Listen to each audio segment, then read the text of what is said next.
I know in the last call I actually went over some tonality stuff, but I actually just want to show you the script that I was actually teaching them, right? Like I got nothing to hide. I can send you all the scripts in the world, tell you all the tonality advice, all the pacing advice. But like if you don't actually go out there and get on a setting call, it won't even help you, right? And I know that a lot of these people who watch this video, right, like, all right, welcome back, boys. I know that in the last video I did that 75-minute training on just tonality and actually pacing. But in this video, I'm going to show you the script that I actually was teaching these guys. It's for a slightly different niche, but the framework is the same. Now, the reason that I'm even able to give you this script is because most of you watching this video are just doom scrolling. You're just clicking around on YouTube, whereas, maybe 5% of you guys will actually be setting this day. You'll actually be planning to set appointments later today, same day. And those are the people that this content is targeted for. Now, if you don't have an offer, if you can't actually set appointments, shoot me a DM on Instagram and I'll put you in an offer. I'll try and find you a placement completely for free. But this is for people who are actually appointment setting right now and who want to be able to close more deals. Now, the first thing is basically saying, hey, man, how's it going? Right? Super duper powerful. And I actually do a very, very special strategy. Now, this is something which you just always be aware of, right? Is when you jump on this phone call, and this is a cold call script, right? It's like you want to gauge curiosity. You want to show them that you actually have something which is worth their time. And what I personally do, and it's almost like a pattern interrupter, right? Similar to a closing call. You need to show them that you are different than all these other calls that they get, all these scam calls that they get. And what I say is, yeah, brother, I mean, we actually had somebody in your area, where you're based at, and he got booked out. He's booked out 5 months ahead. He physically cannot take on any more jobs. So I was looking at his competitors. Like, it seems like you guys have a good head on your shoulders. And I was wondering if you would actually be able to take on more jobs. Like, what a fantastic way to open the call. Because suddenly they're like, he was working with someone in my area and it worked for this person in my area, but now he can't work with them anymore and he's looking to work with me. I mean, I want to work with this guy. And if they ask you who, just obviously make up some bullshit. Yeah, his name was Connor Watt. Have you heard of him? Great guy. Oh yeah, no, he's a bit more of a handyman, than an actual. And if it's like a different kind of business, you want to just call them out with something which intrigues them, right? So you could say like, yeah, man, I submitted a request for a callback about 45 minutes ago. I didn't really hear anything back. Like, who's actually in control of that? And if you're on the phone with the business owner, you'll be like, oh, it's me. It's you. Oh, okay. I guess, like, what is your system, in terms of actually your lead flow, kind of through your website? Like, what does that look like? I mean, because I did reach out. No. Oh, it's X, Y, and Z. It's just very basic. Okay. I mean, the whole reason I actually reached out, man, is actually just because, we're working with over 50, real estate agents across the US, helping them to make sure that they don't miss a single call again, right? Like, I guess, like, what's your average project value? 400K? Yeah, man. I mean, that call could have gone to someone else, 400K down the drain, man. Like, I mean, do you have a few minutes to talk about potentially finding a solution? Yes. You're in, right? Now, the other thing is you always want to establish social proof. It's almost like a YouTube video, right? Hormozy, plan, promise, proof, right? You need to give them the proof of why you are credible. So you say something like, yeah, man, and do you have a few minutes to talk about like what's worked for all of my other clients? I mean, it might work for you, man. Like, I'm working with all these guys, they're all fully committed. And then you want to just get into a question, right? Like, usually when you open up a cold call, when you sort of incite curiosity, you're the one speaking. So then you need to flip the switch to them, because at the end of the day, right, they need to also feel part of the conversation so that they have that connection with you, which is super important. Just ask them about that capacity, right? Or ask them, if it's an info biz op, cool, man. And I guess, like, what are you doing for work right now? Okay, and do you like doing that? Or obviously for biz op, would you actually have the capacity for that? And then again, ask them some questions, right? Figure out their revenue, figure out what they're doing, because that's important. Because at the end of the day, you don't want to just book these guys in because you can. Like, you want to book in people who will close. So, you ask them questions like, yeah, cool, man. And how's that going for you? Your 9 to 5. I mean, do you enjoy it? No. You don't work a 9 to 5. What do you do, man? Oh, you've just started out as a remote closer. Awesome, man. I mean, how much did you make last month? Or, I mean, how's that going for you? Closing deals every day? Like, figure out how qualified of a lead they are. Usually, it's like some kind of financial qualification. So, like, by asking them how many guys you have under you at the moment, it tells you like how big is their crew. If they say to you, "I have 20 guys," they're doing at least 100,000 a month. If they say to you, "It's just me," they're probably going to be doing maybe 10,000 a month. If they say that, yeah, man, I'm already a closer. I make 30K a month. Cool, man. Like, I'm going to take you to 60, and my 10K membership fee is nothing, right? So you want to get a bit of qualification. If they're a rubbish prospect, you want to disqualify them. But then again, right, you really want to ask them, like, I guess, like, have you ever heard about XYZ? Have you ever heard about, starting XYZ business model? Oh, okay. You haven't. I guess, like, would you even be looking to potentially make more money online? You would? Okay. I guess, like, what would have you, looking to make more money online, man? Get them to think about the future. Get them to think about what they could be doing with your solution. Just talk about it, Ask them, what is their interest? Why are they even giving you the time of, why are you even entertaining this, man? Like, what's really up for you that, even has you potentially interested in talking to someone who, helps people start businesses? Again, like, always talk about the people that you've helped, right? You want to drive home that social proof. If you tell stories, right, you could say, brother, yeah, I had a guy, this is where are you based, man? Oh, I'm based in London. Oh, awesome, man. Yeah, I had a guy in London. I mean, I think he does about 200K a month.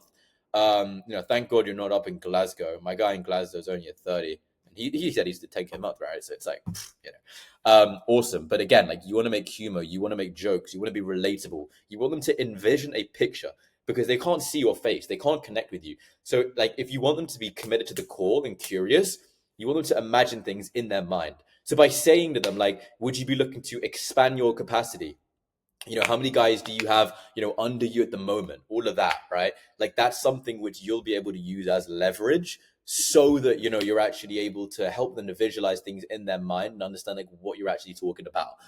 Now, again, like, you want to ask them questions. This is all kind of just qualification. Obviously, it depends offer to offer for this service. I say, where do you find most of your jobs? And then you can build a bit of pain as well. Like, I know I touched on this earlier. It depends on different niches, different setting calls at different lengths, right? But basically saying, like, how's that going for you, man? Like, are you fully booked out? No. Oh. And how long's that been the case for? You don't want to build too much pain, right? You don't want to turn them off because you don't have that rapport that you would have on a closing call. You don't have the commitment to the conversation. Because if someone jumps on that closing call, it's because they thought about it, they were committed to giving you the time of day. And as a result, you're able to ask them more difficult questions, but you haven't got that commitment from them yet. When you book them in for a call, you're able to ask for commitment. You're able to ask them, go watch this VSL, X, Y, and Z. But until you ask them for that commitment, it's harder to ask them these kind of questions, right? Now you basically say, "Yep, cool, brother." I mean, it's pretty much exactly what I'm looking for. This is what I personally do. You ask for the meeting, and then you can kind of go into it. Now, different offers do different things, right? Like, sometimes you do want to pitch them a bit. You want to kind of explain the process. I mean, I always tell them it's upfront, or you always need to be very transparent because, again, like, I'm not the kind of guy to just book everyone in. Like, I'd rather book in people who close. So, like, I'll just be very transparent with them. But again, it's all about framing, right? If you're going to tell them the price, like, think about this. And this is like a way that the framing works. If you just say to someone, okay, the price is 1K, like, they could think many different things about that, right? Price for 20 calls, 20 calls, 1K, for example. One person could see, oh, 20 calls, 1K. I mean, if I converted 80%, like, I would make a load of money. The other person could think, okay, 20 calls, 1K. If I converted 20%, I'd be at a loss. But if you frame that statement, you say, cool, man, like, a little bit about us, man. Like, there's no middleman. So the homeowners, they call you directly. That really helps with conversion rates. And there's no area exclusivity, right? So we only work with one plumber per area, which, again, boosts conversion rates. And then for us, everything is about estimates, right? So it's not just you get a call in, they tell you to fuck off, and then you put the phone down and we charge you $40, or no. Like, it's only when you're actually able to speak to that homeowner and give them an estimate, and we do 20 of those calls for 1,000, and suddenly, like, that 20, there's only really one way to think about it, and that's called framing. And you can frame anything in any way, the same way that if someone said to you, yeah, man, like, in my last year of my SATs, I got top grade. So one person could think, oh, so you slacked off all your other months, and the other person can think that's fantastic.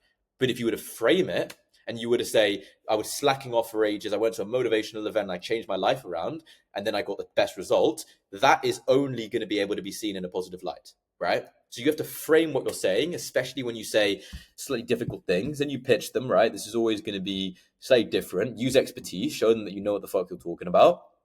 And then the other thing as well, now this is really just NEPQ, right? NEPQ is so powerful. And it's just showing them that you actually are busy, right? And again, you just drive home this idea of social proof. I'm working with these guys, tell them stories about your clients, all of this kind of stuff. But and then the end of the call, right? This is super powerful. I mean, sometimes you can do a little summary. But before you give them a summary, there is one thing you want to do. You want to put some commitment onto them, right? You want to ask them something which will have them like begging to give you the answer. Whether it be cool, man. And I guess if you had the A to Z guide on how to start your own business and get XYZ result, like, are you actually committed to, putting in the work every single day and like actually growing the business? Because that's like the only thing I can help you with, man. And like the top guys in my program, compared to the bottom guys, like the top guys are there every single day. They're obsessed. They want the result more than anything else, and that's why they achieve it. And the bottom guys, like, they jump on because they think it's possible. Like, where do you sit on that scale? And that's how I'm committed. But at the same time, you painted another picture in their mind. They're imagining themselves being this top guy, because you've told a story, and your tonality should also say the same thing. Your tonality should tell the same story.